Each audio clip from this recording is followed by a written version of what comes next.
নমস্কার বন্ধুরা, কেমন আছেন আপনারা সবাই? আশা করছি সবাই খুব ভালো আছেন। আপনাদের সকলকে জানাই আমার তরফ দিয়ে শুভ নববর্ষের প্রীতি ও শুভেচ্ছা। আজকে আমি চলে এসেছি একদম নতুন ধরনের একটি গল্প নিয়ে। গল্পটির নাম আম বাগানের পদ্মগোখরো। গল্পটি লেখা শিশির বিশ্বাসের। তো চলুন বেশি দেরি না করে আজকের গল্পটি শুরু করা যাক। নববর্ষের পরে এই প্রথম নতুন গল্প নিয়ে চলে এলাম। আম বাগানের পদ্মগোখরো। যাতে পদ্মগোখরো হলেও মা নাম রেখেছিল শঙ্খচূড়, ডাকনাম শঙ্খ। হাজার হোক, ওরা গোখরো সমাজে কুলীন, সম্মান অনেক। তার উপর শঙ্খর যখন জন্ম দত্তদের আম বাগানে, তখন ওরা সমাজের মাথা, সর্বসমাজের চূড়ামণি। মা আদর করেই রেখেছিল নামটা। তা সেসব কি আর আজকের কথা? কি বাগানটাই না ছিল তখন। সবাই বলতো দত্তর বাগান। সারা তল্লাটের মানুষ এক ডাকে চিনত। একটু আধটু তো নয়, প্রায় 200 বিঘের ওপর জায়গা নিয়ে বাগান, শুধু সেরা জাতের বোম্বাই আমের গাছ। 50-60 বছরের পুরনো। দিন দুপুরেও ভিতরে অন্ধকার। বাগান ছাড়িয়ে দত্তদেরই প্রায় 1000 বিঘে চাষের জমি। শুধু দক্ষিণ দিকে সরু এক কাঁচা রাস্তা, তা সে পথেও লোক চলাচল কম। রাস্তার গায়েই মরা পোতার মাঠ, জেলা হাসপাতালের বেওয়ারিশ লাশ পোতার জায়গা, আর বিশাল ঝগড়ার বিল। ভূত প্রেতের আস্থানা। ভুলেও কেউ তখন পা বাড়াতো না এদিকে। দিন দুপুরে রাস্তায় ছুটোছুটি করতো শেয়াল আর খটাস। তল্লাটে মানুষ বলতে বাগানের উত্তর সীমানায় বাগান আর জমজমান জনা কয়েক কাজের মানুষের জন্য গোটা কয়েক টালির চালা। এছাড়া টিনের এক খামার বাড়ি, সামনে মস্ত উঠোন, এক পাশে বাঁধানো কুয়ো। বয়স হলেও বিরামমোহন দত্ত তখন দিনে অন্তত একবার কাছারি বাড়িতে আসতেন, খোঁজ খবর নিতেন। তার এই বাগানের তখন নামডাক খুব। ঝুড়ি ভর্তি আম ট্রেনে চেপে চলে যেত গুয়াহাটি, নওগাঁ, নয়তো স্টিমারে ঢাকা কলকাতা। সেই সময় ধুবড়ি টাউনের কাকপক্ষীতেও জানতো বাগান জাত সাপদের রমরমার কথা। ভুলেও বাসা বাঁধত না কেউ। আম পাকতে শুরু করলেও যথাসম্ভব এড়িয়ে চলত। বাগান আর খামার বাড়ির ত্রিসীমানায় এলে ইঁদুর বাবাজিদেরও রেহাই নাই। তবে রাত বিরেতে একেবারে গায়ের ওপর পা না পড়লে মানুষের কোনো ক্ষতি ওরা কখনো করেনি। বাগানে যাদের যাওয়া আসা ছিল তারাও জানতো, চলাফেরা করতো সতর্ক হয়ে। ওরাও মানুষের সাড়া পেলে সরে পড়তো সেখান থেকে। কেউ কাউকে ঘাঁটায়নি কোনো দিন। তারপর সব পাল্টে গেল দেখতে দেখতে। ছোট্ট ধুবড়ি টাউনের চৌহদ্দি নদীর ধার থেকে উত্তরের স্টেশনের দিকে বাড়তে শুরু করেছিল আগে থেকেই। দেশভাগের পর মানুষ যখন হঠাৎ হুমড়ি খেয়ে পড়ল, স্টেশন ছাড়িয়ে দ্রুত বাড়তে শুরু করলো। ততদিনে বিরাম দত্ত মারা গেছেন। সরকারি আইনে জমিদারিও গেছে। বিশাল আমবাগানের ওপর প্রথম নজর পড়ল খোদ সরকার বাহাদুরের। বাগানে অনেকটা জায়গা নিয়ে তৈরি হলো বিদ্যুৎ পর্ষদের বিশাল সাপ্লাই অফিস কোয়ার্টার, তারপর পিডব্লিউডি এর গোডাউন আর মাইক্রোওয়েভ টাওয়ার। যেটুকু বাকি ছিল বিরাম দত্তের নাতিরা বিক্রি করে ফেললো। এরপর কত কালের পুরনো আম গাছগুলো কাটা পড়লো একে একে। যেখানে দিন দুপুরেও মানুষ ঢুকতে ভয় পেত, সেখানে একের পর এক তৈরি হয়ে গেল ঘর বাড়ি, মানুষের হইচই। এক কথায় সর্বনাশ হয়ে গেল শঙ্খদের। কতক মারা পড়ল, কতক এদিক ওদিক পালিয়ে বাঁচল। রয়ে গেল শুধু শঙ্খ। একদিন এখানে সর্বচূড়ামণি ছিল ওরা। এতদিনের স্মৃতি, মমতা ভরা এই মাটির গন্ধ, এসব ফেলে কোথায় বা যাবে সে? তাই আর কোথাও যাওয়া হয়নি ওর। রয়ে গেছে এখানেই। কিন্তু সেটাও তো সহজ নয়। আগে আস্তানা ছিল পুরনো গাছের কোটরে, দিব্যি আরামে কেটে যেত। বর্ষার ভয়ানক দিনগুলো তো টেরই পাওয়া যেত না। এখন গাছই নেই, তার আর কোটর। আশপাশের পুরো জমিতে আগে ঝোপঝাড় ছিল, এখন সব প্রায় সাফ। এদিক সেদিক করে কিছুদিন কাটাবার পর অনেক খুঁজে শেষে একটা আশ্রয় জুটেছিল। ইলেকট্রিক সাপ্লাই অফিসের চৌহদ্দিটা বড় হলেও মানুষ তেমন বেশি নয়। এক কোণে মস্ত ব্যাটারি রুম, 2 সারিতে অনেকগুলো বড় বড় ব্যাটারি, কিন্তু কী এক কারণে তখনও চার্জ দেওয়া হয়নি, তাই বন্ধই থাকে। কালে ভদ্রে খোলা হয়। মেঝে পুরো ধুলো, এক কোণে ডাই করা মালপত্র, ভাঙা বাক্স। শঙ্খ এই ঘরেই শেষে আস্তানা পেতেছিল, কিন্তু সইল না কপালে। দোষটা ওরই।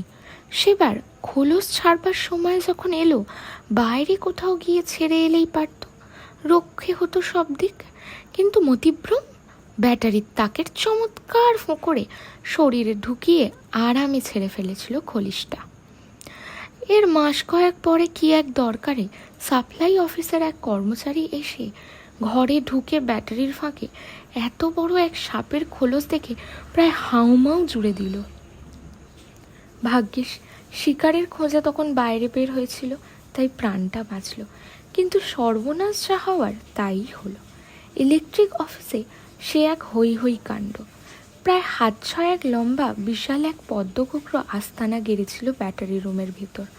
আতঙ্কে বোতল বোতল কার্বলিক অ্যাসিড আর ব্লিচিং পাউডার ছড়ানো হলো চারপাশে। ফলস্বরূপ ইলেকট্রিক অফিসের নিরাপদ আস্তানাটা ছাড়তে হলো শঙ্খকে।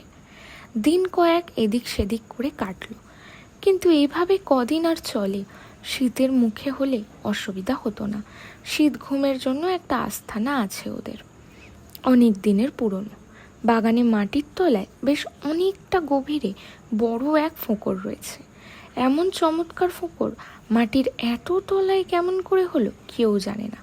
তবে সেটায় ঢোকা এবং বের হওয়ার জন্য প্রায় মাকড়সার জালের মতো যে গর্তগুলো মাটির উপরে চলে গিয়েছে, সেগুলো ইঁদুরের কীর্তি। ফোঁকরটাও একসময় ব্যবহার করতো তারাই, তবে সন্ধান মেলার পর তখন হটিয়ে জায়গাটা দখল নিতে আর দেরি করেনি ওরা। চমৎকার এই ফোঁকরটা সেই থেকে ওদের শীত ঘুমের জায়গা। বাবা মা আর সঙ্গী সাথীদের সঙ্গে কত শীত যে এখানে কাটিয়েছে ও।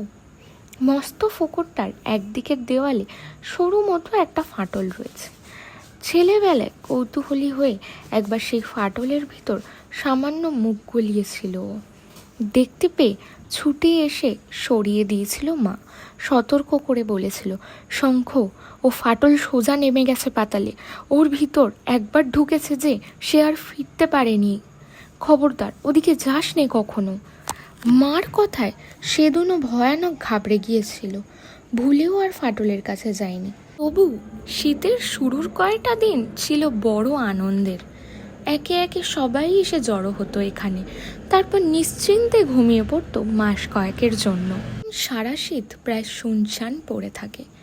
একা শঙ্খ এখনো ঠেকা দিয়ে রেখেছে, কিন্তু শীতের এখনো অনেক দেরি।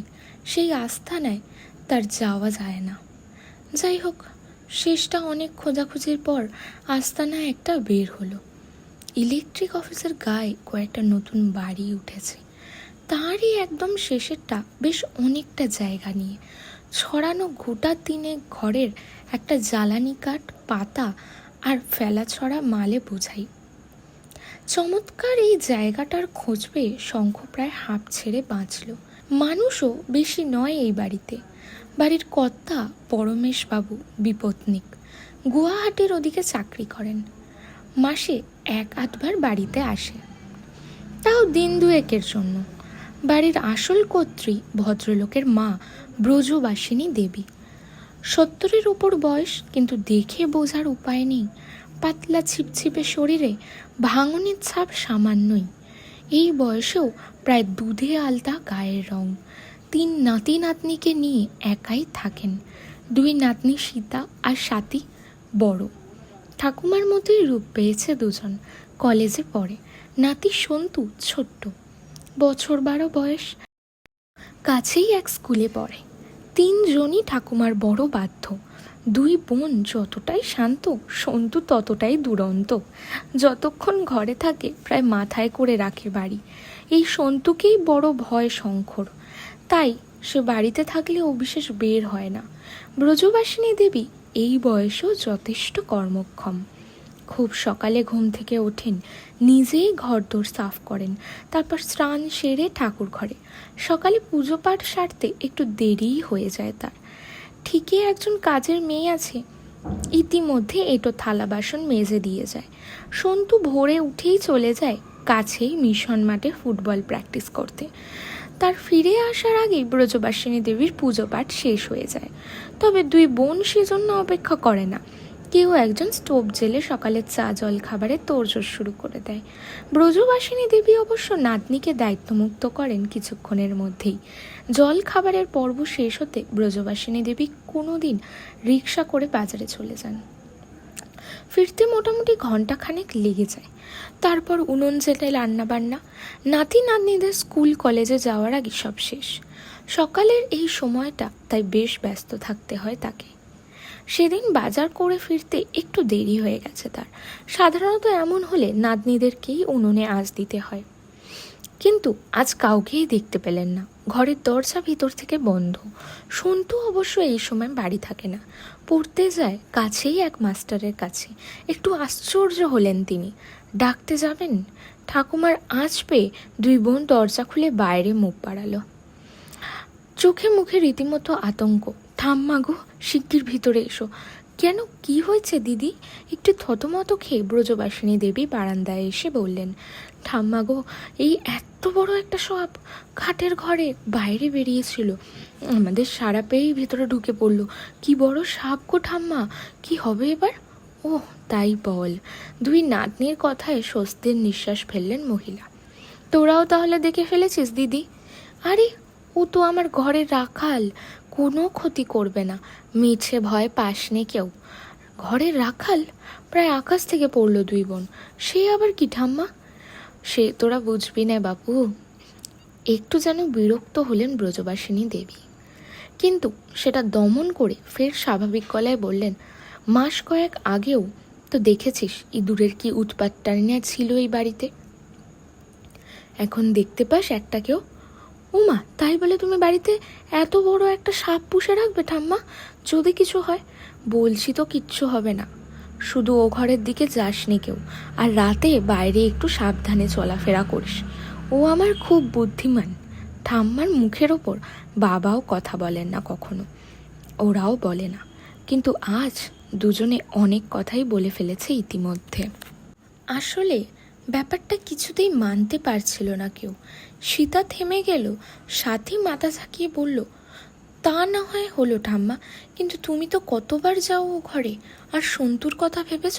যা দুরন্ত। আমার কথা ভাবিস নে দিদি, ও আমায় খুব চিনে ফেলেছে। আমিও বুঝতে পারি কখন কোথায় থাকে ও। তাছাড়া দাদা ভাই কখনো বা থাকে বাড়িতে, ওকে সামলে রাখতে পারবো। আর আমার পায়ের শব্দ যখন ও চিনে ফেলতে পেরেছে, তখন তোদের পায়ের আওয়াজও চিনে ফেলবে শিগগির। আজকে আপনাদের জন্য ছিল আম বাগানের পদ্ম গল্পটির প্রথম পর্ব। এই পর্বটি ভালো লাগলে অবশ্যই গল্পটিকে লাইক করে চ্যানেলটিকে সাবস্ক্রাইব করে দেবেন। পর্ব 2 খুব শিগগিরই আসছে। নমস্কার, শুভরাত্রি।